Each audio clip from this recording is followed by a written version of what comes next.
सोरो, मथुरा, काशी, अयोध्या, बाबरी मस्जिद, ऋषिकेश, बनारस सब कहाँ पे है? यूपी में। और राजनीति के मामले में भी इतना जागरूक।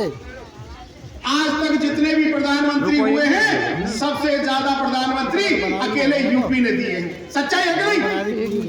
जवाहरलाल नेहरू, लाल बहादुर शास्त्री, इंदिरा गांधी, राजीव गांधी, चंद्रशेखर, वीपी सिंह, अटल बिहारी वाजपेयी, चौधरी चरण सिंह, और आज मोदी भी कहां से है? बनारस से।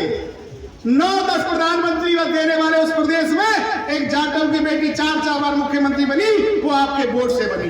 सच्चाई है कि नहीं है? मैं धन्यवाद देना चाहता हूं बाड़ी के लोगों को। क्यों?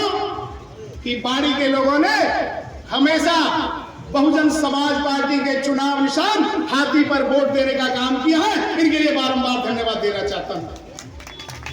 आप लोगों ने 2 बार यहां से विधायक जिताया, 2 बार थोड़े वोट से हम हारे, और सेपऊ को लोग तो बहुत ही ज्यादा धन्यवाद के पात्र हैं, क्योंकि सेपऊ में पहला प्रधान बनाने का काम यहाँ के लोगों ने किया साथियों, और ये सब वोट से संभव हुआ साथियों।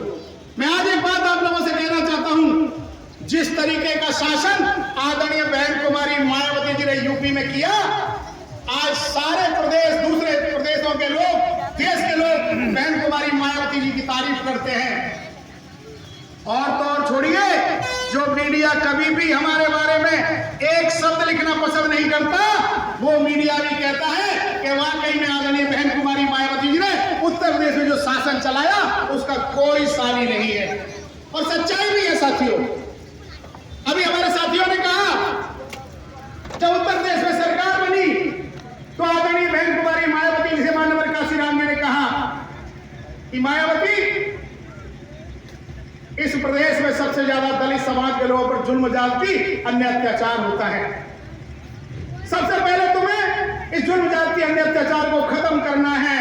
बहन कुमारी मायावती जी ने अपनी सरकार बनते ही 1,70,000 गुंडे बदमाशों को जेल भेजने का काम किया साथी।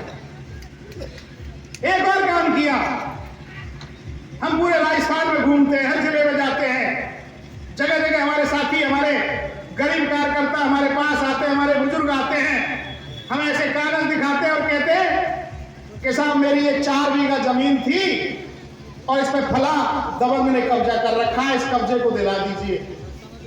राजस्थान में हजारों एकड़ जमीन ऐसी है जिसके पट्टे हमारे बुजुर्गों के नाम है और जोत वो दूसरे लोग रहे। बताओ सच्चाई है कि नहीं है? दूसरे दबंग लोग जोत वो रहे हैं।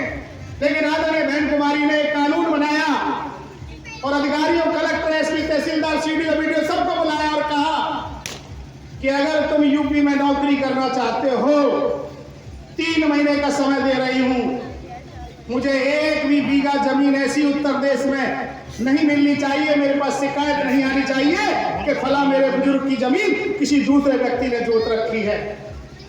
3 जून 1995 में सरकार बनी। आपको याद होगा जुलाई के महीने में भारी बरसात होती है, 3 महीने का समय दिया और बरसात के महीने में ही कलेक्टर, एसपी, तहसीलदार, सीडीओ, बीडीओ पैंट ऊंचा करके खेत की मेड़ पर घूम रहे थे और हमारे ताऊ चाचा बाबाओं को पूछ रहे थे कि बाबा बताओ, कहीं किसी ने कब्जा कर रखा हो जमीन, हमें बता दो, खसरा खतौनी दिखाओ, और खसरा खतौनी भी नहीं है तो नाम बताओ कहां पर जमीन कब्जा कर रखी थी। 70,000 एकड़ जमीन पर कब्जा दिलाने का काम आदरणीय बहन कुमारी मायावती ने किया।